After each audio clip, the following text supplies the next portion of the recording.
Miss Ricky had not been anticipating this specific lesson, as she was aware that eventually, after exhausting all cultural aspects of humanity, such as their vehicles, clothing, and various other elements, someone would inevitably inquire about biology. The day prior, one of the more bothersome students had raised the topic at the conclusion of the lesson, and the entire class had supported her. To be fair, she possessed a degree of expertise in certain areas of human biology, although she had no intention of discussing that in class. Miss Ricky awoke with her slitted eyes as the alarm clock sounded next to her bedside table. It was a classic model GE alarm clock, a relic from the long-gone 1990s of Earth. They were being remade as part of a nostalgic renaissance that was currently sweeping through many countries on Earth. Frankly, she despised it. It emitted a loud, skin-crawling klaxon-like noise when the designated time arrived, causing her to jolt awake instantly. This was just one of many peculiarities she found about humans. Unlike nearly every alien race she could think of, which had a natural alarm embedded within their brains, a survival mechanism that enabled them to awaken at their desired time, as their internal clocks functioned like a well-oiled machine, human internal clocks, on the other hand, operated like a bicycle missing a wheel. "Caden!" the alarm blared. Miss Ricky muttered groggily, her face contorting as the incessant beeping rattled her skull. It was astonishing that despite the relatively sensitive hearing of humans, they could sleep through alarms, car accidents, explosions, and other disturbances. "Possibly entire war zones," Caden Miss Ricky whined, glancing down at the human male who was clinging to her. Humans, oddly enough, preferred to sleep in cold environments, or at least at a significantly low average temperature. No one understood why, as all aliens favored warm and cozy rooms.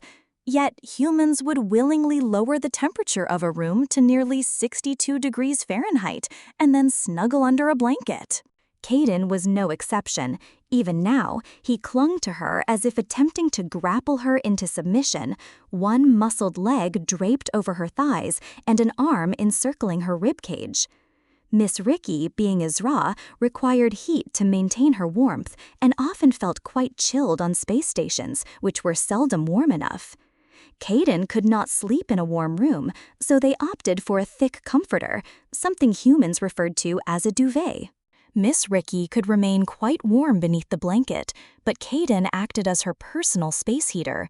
Humans generate a significant amount of body heat, likely explaining their preference for cooler sleeping conditions, while Miss Ricky served as a heat sink for Caden.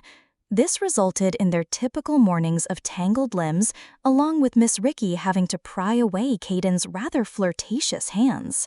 Every morning she found herself laughing as she untangled herself from Caden and gently swatted his hands away. Humans were the only sentient species capable of becoming aroused at any time of day.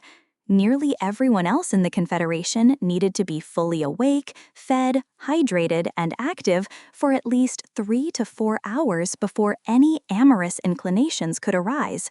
Humans, on the other hand, did not even need to be awake for their motor functions to be operational. Many star citizens studying humans held a strong belief that the reason for their continuously growing population was that this peculiar trait had caused Miss Ricky to face difficulties several times this week alone.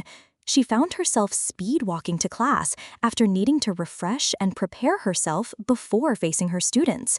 It was not her fault, as she possessed a remarkably strong will, even for a Zamra. However, her downfall manifested in the form of human pheromones. Humans are most laden with pheromones in the mornings as their bodies rest, and this phenomenon has become so routine that even humans no longer seem to notice it after countless millennia of evolution. Consequently, all citizens of the stars, including Miss Ricky, awaken each morning in a pheromone-rich environment, which terrifies some races while stimulating others. Certain star citizens who evolved from prey animals are jolted awake by the instinct to flee, overwhelmed by the scent of a nearby predator, while those who evolved from predators experience a racing heart and a racing mind for entirely different reasons.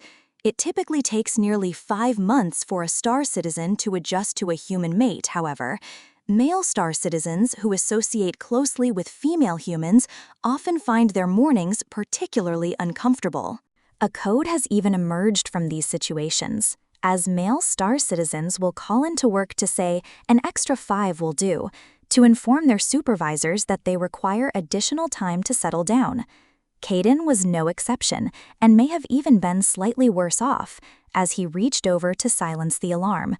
He buried his face into her shoulder, holding her tighter with his arms and legs, and murmured, "Good morning, my little dragon queen." Ricky squinted her tired eyes before reaching over to place her large, clawed hand against Cadence's forehead. Caden merely chuckled, kissing her shoulder and then her neck. "No, Caden," Miss Ricky giggled, using her extra height and weight to push back against his forehead, allowing her to wriggle free from him and the bed. "I cannot be late again, and you are the sole reason I usually am." Caden sighed from the bed, still partially wrapped in blankets, and propped himself up on a strong hand as his blonde hair fell around his face in bedhead ringlets. "That's fine. It just means I get to watch you go." Miss Rinky glanced over her shoulder, raising a scaled eyebrow at him. Her heart fluttered softly as she noticed the morning light casting a gentle glow on his pale skin. However, a sharp click from the living room bar caught her attention. If it weren't for the coffee maker gurgling to life and reminding her of her responsibilities, she would have been tempted to return to bed with the little love predator. Speaking of coffee, humans were true caffeine addicts. While slipping into a pair of jeans and a sweater, Miss Ricky inhaled deeply, savoring the comforting aroma of roasted coffee beans. Human biology was quite resilient, enabling them to consume a variety of poisons and stimulants that only served to energize them or induce a high. Coffee was a stimulant that humans mastered, likely one of the few reasons Earth was as incredibly wealthy as it was. Despite their efforts, coffee could only be cultivated on Earth, leaving scientists baffled and frustrated that they could not replicate the plant's growth elsewhere. Even the Nimi were puzzled by the temperamental little plant. The aspiration for coffee significantly enhanced the status of South American countries, elevating them to a level comparable to that of the unified American states and the European coalition. They were being courted by the U.S. to join. Fields upon fields of coffee plants stretched across what was known as the Bean Belt, and Earth maintained a firm grip on its production and market value. Miss Ricky had a profound love for coffee, as did all Zamra. The darker the brew, the better, and it consistently invigorated her. However, the same could not be said for the Yorel and Carians, who, despite their fondness for coffee's flavor, could only tolerate a single cup of light roast.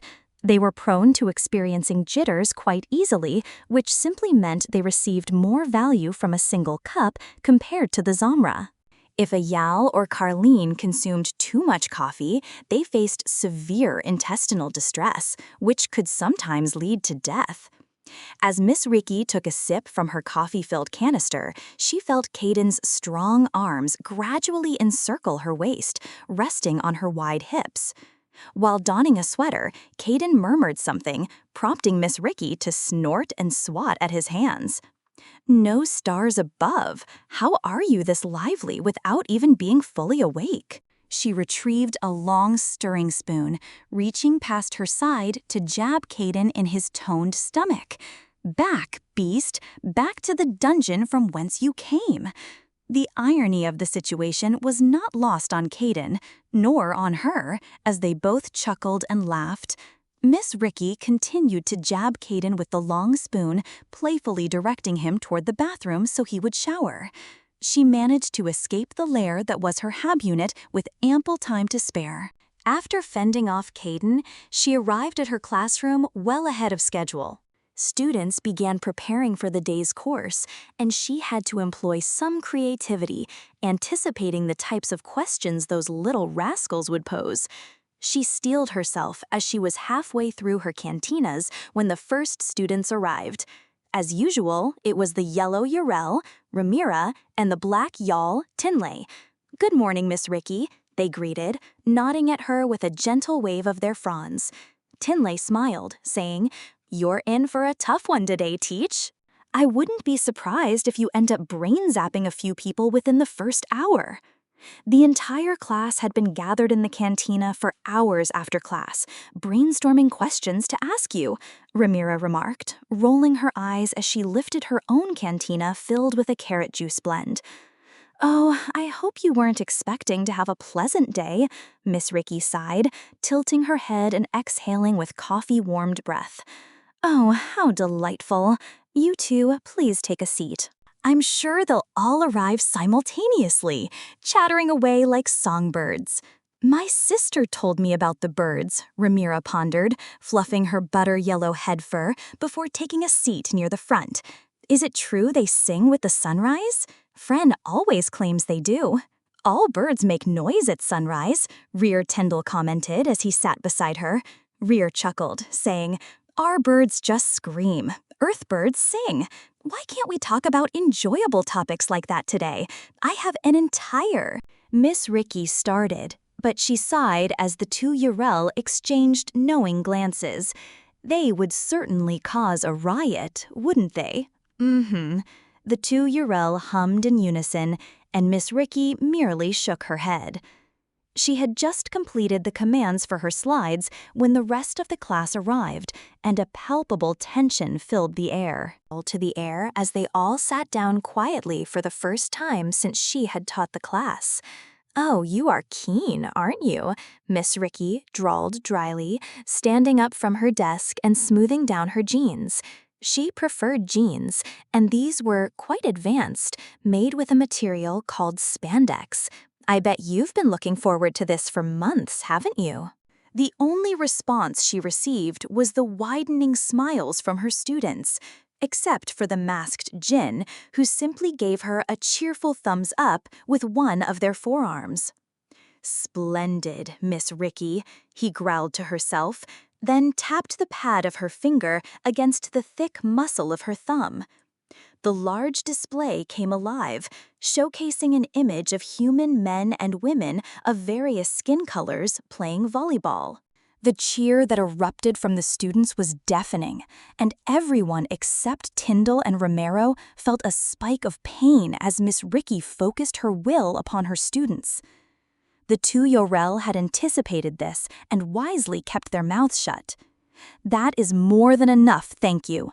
You will all show proper decorum in my class, regardless of the subject," Miss Ricky stated firmly, her tail angrily whacking against her desk.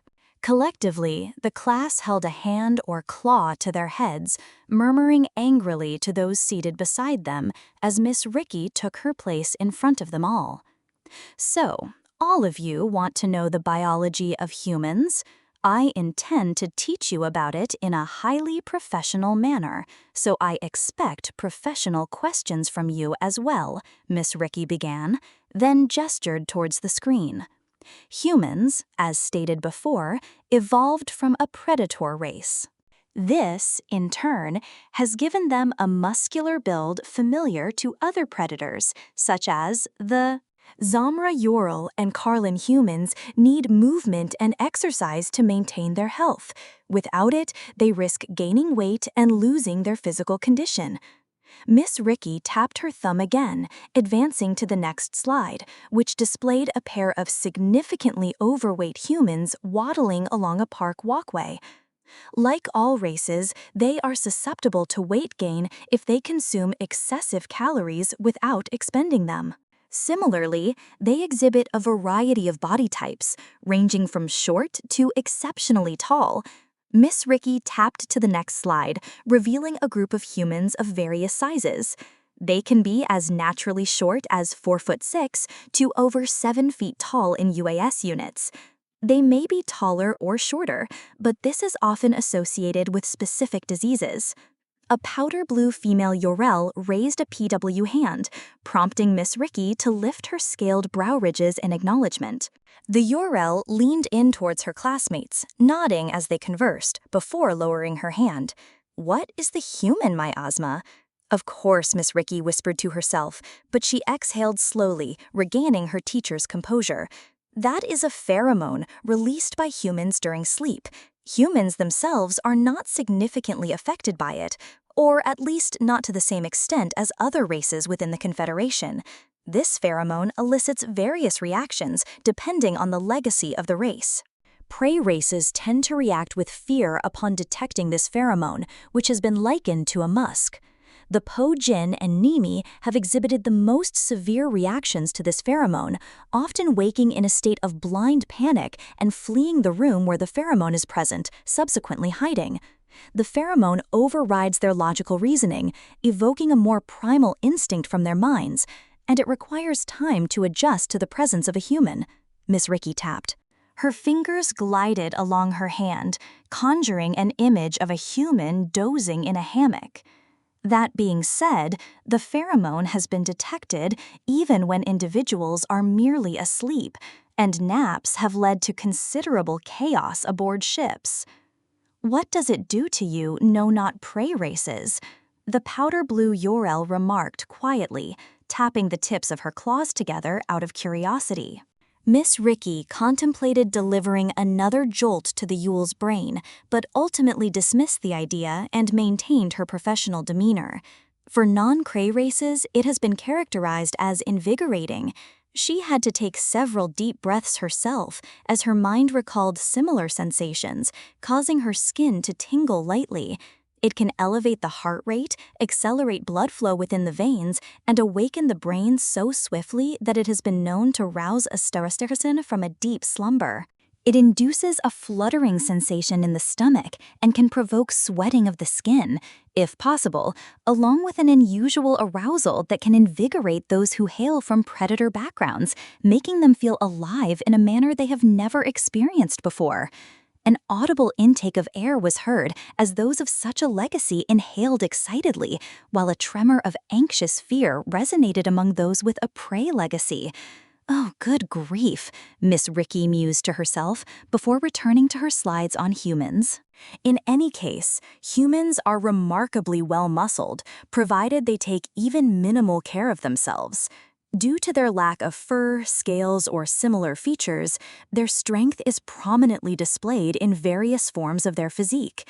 She switched the slides to a larger image showcasing a male and female representing 3 accepted forms of the human body, at their weakest, middling, and initially, we have what many refer to as the triangle human. Miss Rinky stated this while disregarding the numerous low whistles and giggles from her students. This type of human is by far the most prevalent and possesses a distinctly defined musculature. They are the most well-rounded among humans, exhibiting a balance of muscle, fat, and height. The second category consists of what we identify as oval humans. Miss Ricky changed the slide to display a male and female of this type, eliciting an intriguing reaction from many students. Some appeared wide-eyed with fear, while others had eyes wide for entirely different reasons, with some even smiling. Oval humans tend to store more fat, possess greater muscle mass, and are generally wider.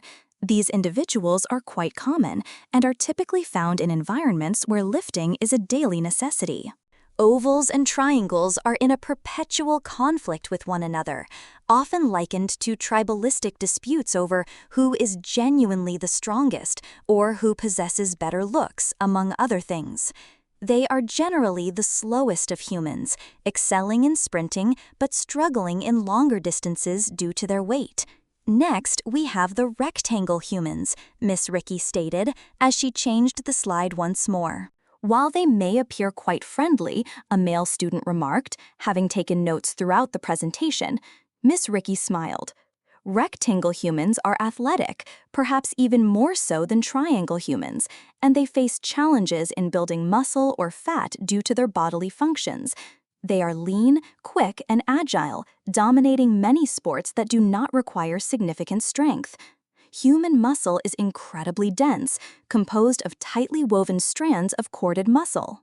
The extent of its density and strength is a topic of debate, but there are events from the Darrier War that continue to leave us questioning many aspects. She tapped at. Her thumb lifted a slightly blurred image depicting a human tearing a Dare warrior in half, prompting an audible gasp from the classroom. As Miss Ricky adjusted her sweater, she explained that humans are kept in check, meaning their immense strength is regulated by their brains. It is believed that they do this primarily to maintain their caloric needs. It is widely accepted that all of us utilize 100% of our musculature to its fullest capacity. However, humans, as recorded and studied, only employ up to 70% of their actual potential strength. There have been instances where human women have been filmed lifting entire vehicles off their offspring, exhibiting what is termed hysterical strength independently. Additionally, warriors have been known to go berserk during combat, tearing their enemies in half or ripping limbs from Dare warriors. The Dare are not the sole victims of unchecked human strength. When engaged in fight or flight, humans who choose to fight can generate terrifying amounts of strength. More unscrupulous races, such as the Dawi and Don, have been found dismembered, crushed, or outright broken by humans they attempted to rob. Even now, the Mandarins are experiencing shock when facing humans in melee combat, particularly due to their immense strength when adrenaline surges through their bodies. Following such displays of strength, the human body expends a significant amount of energy and will inevitably crash a few hours later.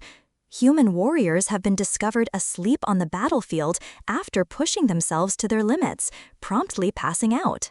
The class sat in silence, staring at the still, blurry image in a mix of horror and awe, while Miss Ricky raised her voice slightly.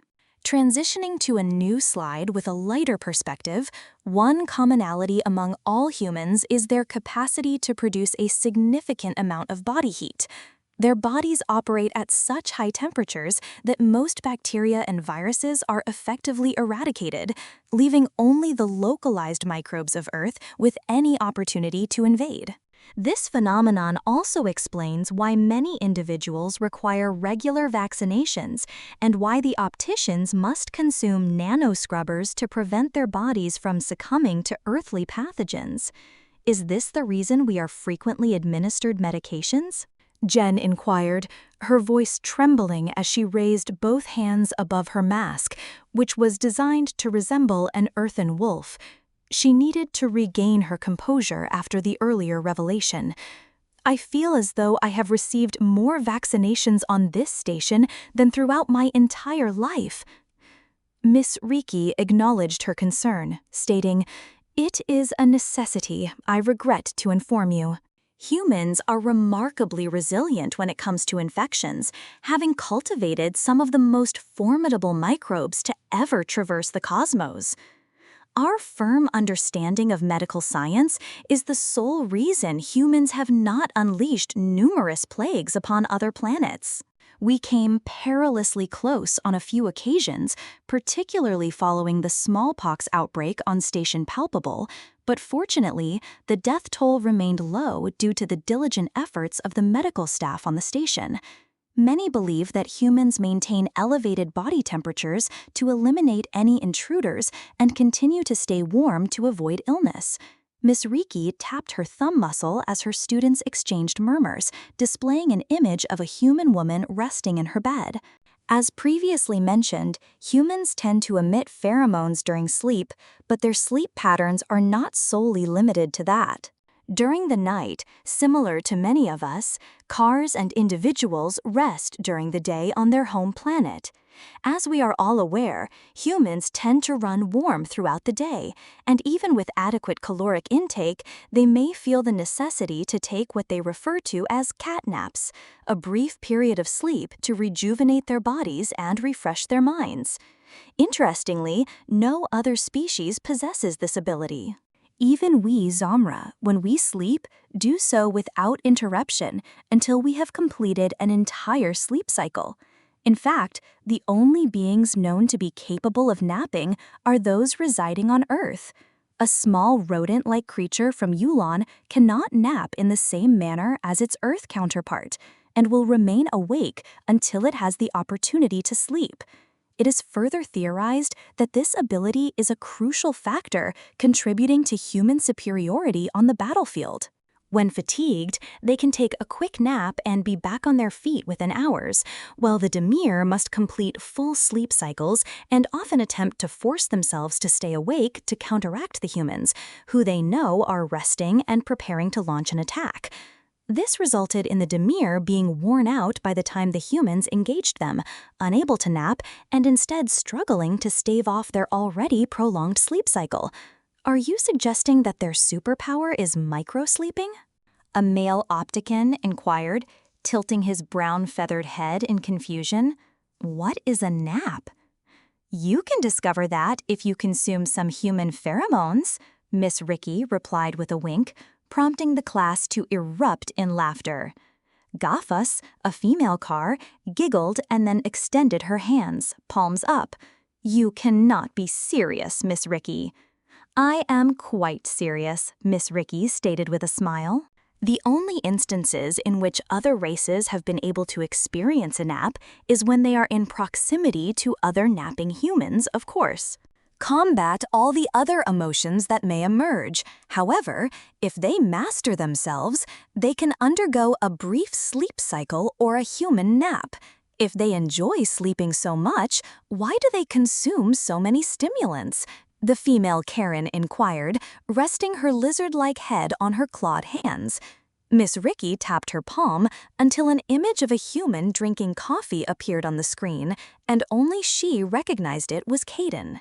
It is a valid question, and honestly, the only explanation we have is that humans, for reasons unknown, have a penchant for consuming poisons, stimulants, and minerals that enhance their alertness or alter their feelings. We all believed that the Nemi were the deviants among us, but humans surpass them in this regard. Caffeine, sugar, nicotine, alcohol, cannabinoids, cocaine, opium, capsaicin, humans consume them all. They may wish to flavor their food, feel more awake, disassociate, or simply relax on the couch while indulging in junk food. Humans are among the most prolific addicts currently traversing the stars, and their bodies are so resilient that they can easily tolerate stimulants from other species. Miss Mickey was about to enumerate some of the more popular human stimulants when a raised hand drew her attention, and she turned to the individual. Yes, what is it? I just received a notification that there will be a station emergency drill in approximately 20 minutes, and those drills tend to take a long time. Will we need to conclude class early? Can we, a female pointed out, gliding the pad of her finger along the tabletop, the fun question. You know what we are going to ask, she continued. You know about the rumors. Miss Ricky attempted to feign ignorance, raising her scaled eyebrow ridges and tilting her head. Rumors regarding their mating rituals, a male Urel interjected, the lengths they go to, and how they have influenced The Confederation, in its essence, has provoked considerable anger among the Zira, particularly regarding the actions of Y'all, who has taken a human laid. Yes, all right, Miss Ricky stated, raising her hands and tilting her head slightly. I understand your inquiry. However, before I proceed to display the slides, I expect all of you to exhibit your best behavior. Understood? A chorus of silent nods confirmed her request as she prepared the slides. One featured a rather buxom female human clad in lingerie, while the other depicted a well-built male human wearing only shorts, both casting the class a gaze that humans are notoriously known for. The class itself remained notably quiet, yet they were responding in their own unique ways. The fur of the Yapal fluffed out significantly, while the hoods of the Carlin moved forward in an embarrassed attempt to shield their faces. The Point exhibited a blush that brought freckles to their skin, and the Opticon displayed the most pronounced reactions, their feathers puffing out in embarrassment. In contrast, the jinn maintained a calm demeanor, although their fingers fidgeted with their masks. Humans, as predators, engage in various forms of hunting. Outside of combat, they become predators of affection. Their body language not only shifts, but does so subtly. Most of us are so advanced that we interact cordially and openly express our affections verbally. In contrast, humans lag behind us technologically and wage a different kind of war, one that could be termed biological. Miss Ricky began, taking deep breaths to maintain her composure. She despised how she reacted when discussing this topic, as it inevitably led her thoughts to Caden. The worst aspects within us, and regrettably the Z-Raw, are the most prevalent. A well-known human adage states, "All is fair in love and war," and humans exhibit equal proficiency in both domains. Miss Ricky arranged the slides to gradually rotate through a collection of 50, showcasing various facets of human courtship.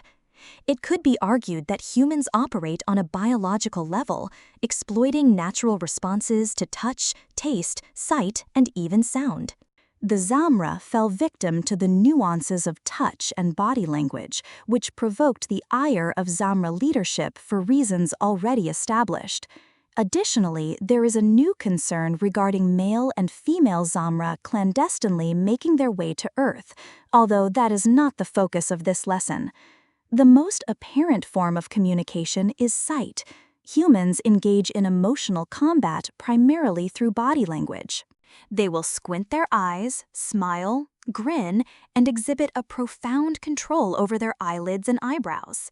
Scholars from the Confederation posit that nearly half of human communication is nonverbal, derived solely from eyebrow and eyelid movements. Furthermore, there are their fingers, as Miss Ricky noted, struggling to suppress a smile. Humans initiate touch in ways that are beyond our comprehension, having abandoned such forms of communication centuries ago. A gentle touch on the shoulder, a finger placed on the chin or lips, or the delicate caress of a hip. Hundreds of star citizens have succumbed to the allure of human touch alone. Somehow, they possess an innate understanding of how to touch, caress, stroke, or brush against us to provoke a reaction.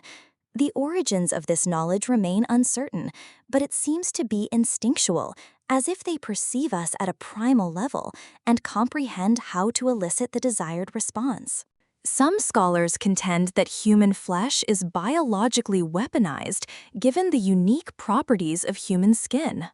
Ridges are often perceived as a weapon, and many believe that the Yal Zamra, Carline, and Opticin are the most impacted by this issue.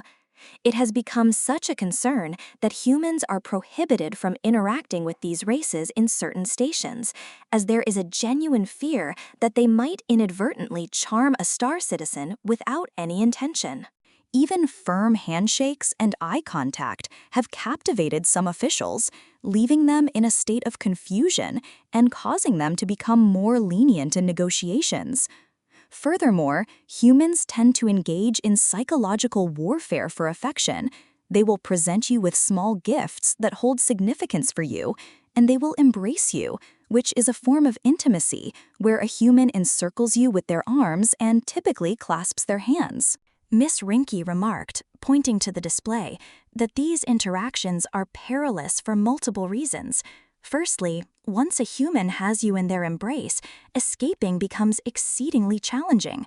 By all means, attempt to break free from a human who has their arms around you. You will find it quite difficult, Miss Rinky said, suppressing a giggle as she recalled her own experience that very morning. Hugs carry various meanings.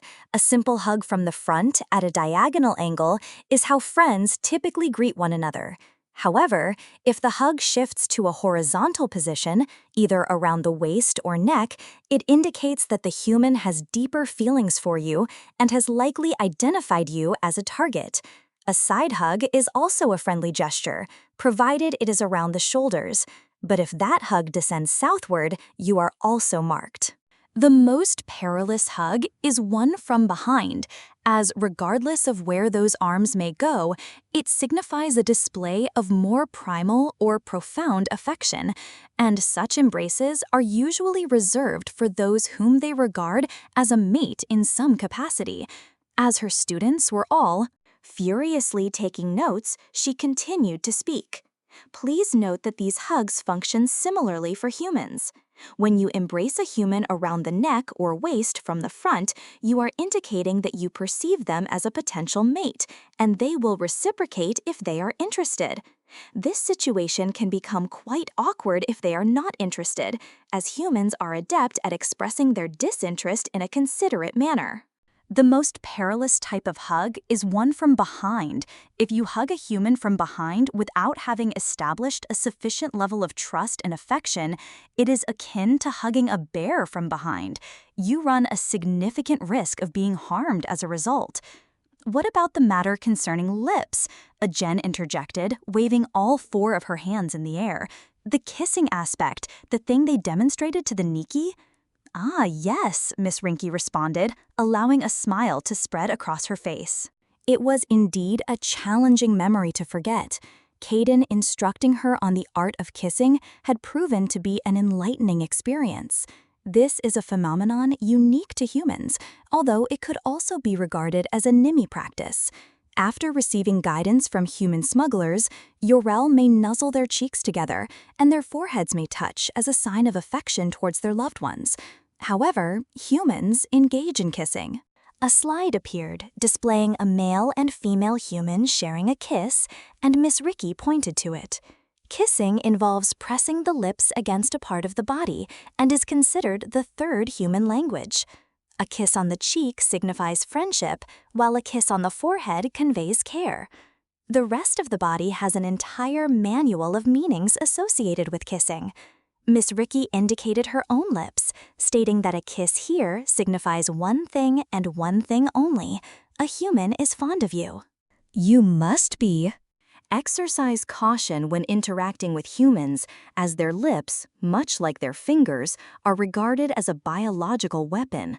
Observable reactions to a human kiss have been recorded, even on monitoring devices, and researchers theorize that humans employed pathokinesis during a kiss. This act can evoke a range of emotions, from calming to exciting, seducing, and even enhancing one's fighting spirit beyond what they believed possible.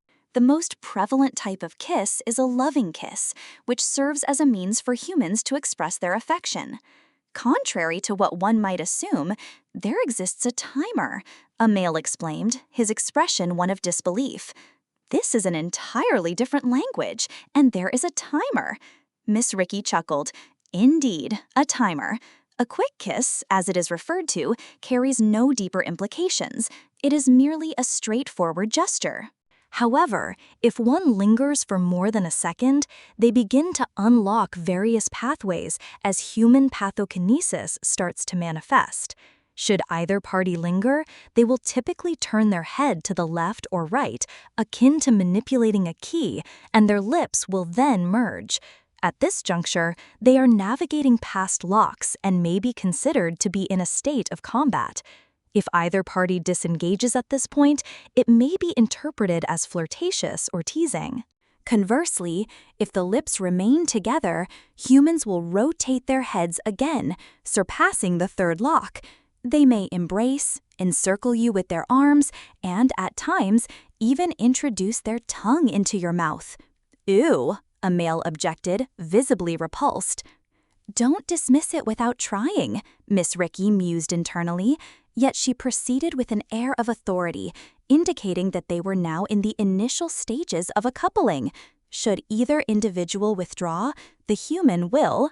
It is likely that individuals may feel anger or irritation, which can be attributed in part to the display of dominance among humans or between one human and another, as well as attempts to control the situation.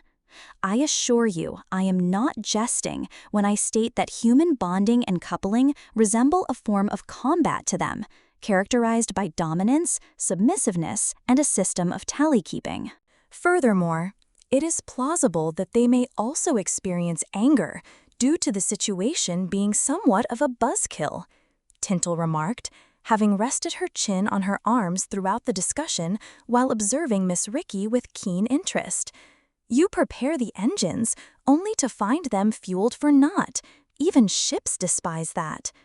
A male carrion interjected, asking, "Is it true about the wrestling?" This prompted a ripple of giggles and chuckles throughout the room, causing Miss Ricky's heart to race within her chest. Human coupling is vigorous, and their strength is fully displayed here, Miss Ricky stated coolly, despite her heart thundering against her ribcage. As you are all aware, members of the Confederation, along with other spacefaring races, regard mating as a courteous obligation for reproduction. At times, it can even be faceless, depending on the planet. Instead of engaging in physical mating and childbirth, the Huan of the Shout Ringhev opted to nurture their young in vast nurseries. Humans, however, do not subscribe to this belief. Their mating is as fierce as their combat skills, and they evaluate one another during the act. Should a partner exhibit laziness or lackluster performance, they may be disregarded. Scholars have observed that entire marriages can disintegrate when one partner becomes devoid of effort, prompting the other to seek a more suitable partner. Before any of you inquire, I will not be demonstrating. Regarding the various aspects of human mating that we will discuss, there was a collective groan of annoyance that quickly subsided when Miss Ricky positioned her fronds towards the class. Miss Ricky resumed her explanation, maintaining her fronds directed at her students. During mating, humans engage in biting, clawing, and muscular interactions, which can range from feral and salacious to intimate. Some scholars have described these interactions as horrifyingly violent, while others have found them charming and pure. It is important to note that death is a frequent occurrence in human mating, and I must caution you all about this. Both male and female humans have inadvertently harmed and killed other species that attempted to mate with them.